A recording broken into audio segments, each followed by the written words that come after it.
Welcome to another thrilling episode of Here's Why with Mark and Eric.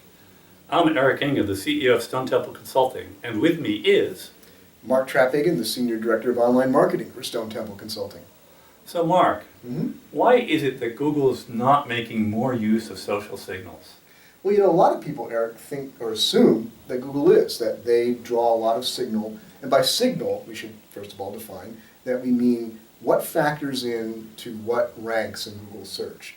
So a lot of people assume there's all this signal out there. There's Facebook likes, and there's Google Plus ones, and there's retweets on Twitter, and people sharing things all over.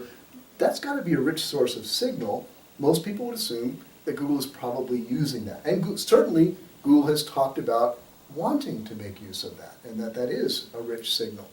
So why don't we think they're making more use of it? Well, simply because Google will serve no search ranking signal before its time. They're very, very careful. They're so guarded about that algorithm that determines what ranks. It has to be accurate. It has to be dependable information. The livelihood of their company depends on it. So they take their time in testing and learning. How do we evaluate a signal? And a social signal is not as easy as most people assume. For example, I see Stone Temple Consulting come up on Facebook, and I like it. Why did I like it? Did I like it because I really like Stone Temple Consulting? Did I like it because Eric's picture's there, it's so handsome, I just gotta like it? Is it because they're offering a coupon, they have a game, they have a funny cat picture? It's not as easy as we think to discern like signals. Now, Eric, you did some testing recently and some pretty careful studying, and I think you have another reason why they're not as trusting of those signals yet as they might be. Well, yeah, you're right. We've done 3 studies, 2 of which are published and 1 which is coming out soon. But the 2 that are published, one actually directly measured whether Google Plus was impacting search rankings.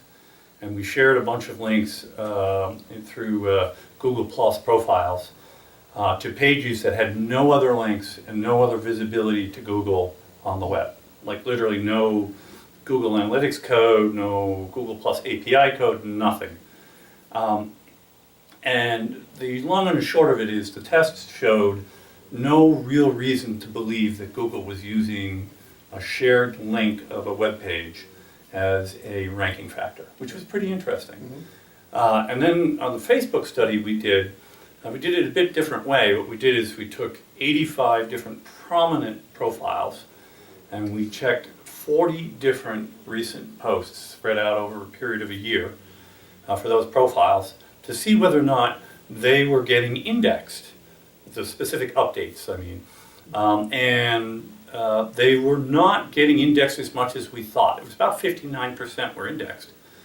But the reason why I found this significant is if this was such a powerful and important signal to Google and you have these 85 extremely prominent people, they would be indexing all of that content if they thought that was a good signal.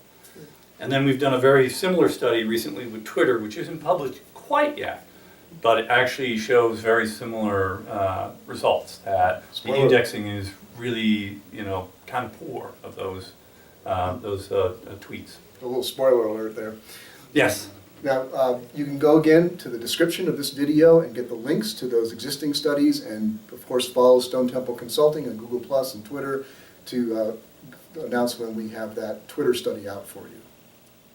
So thanks again for joining us for Here's Why with Mark and Eric, and we'll see you next time.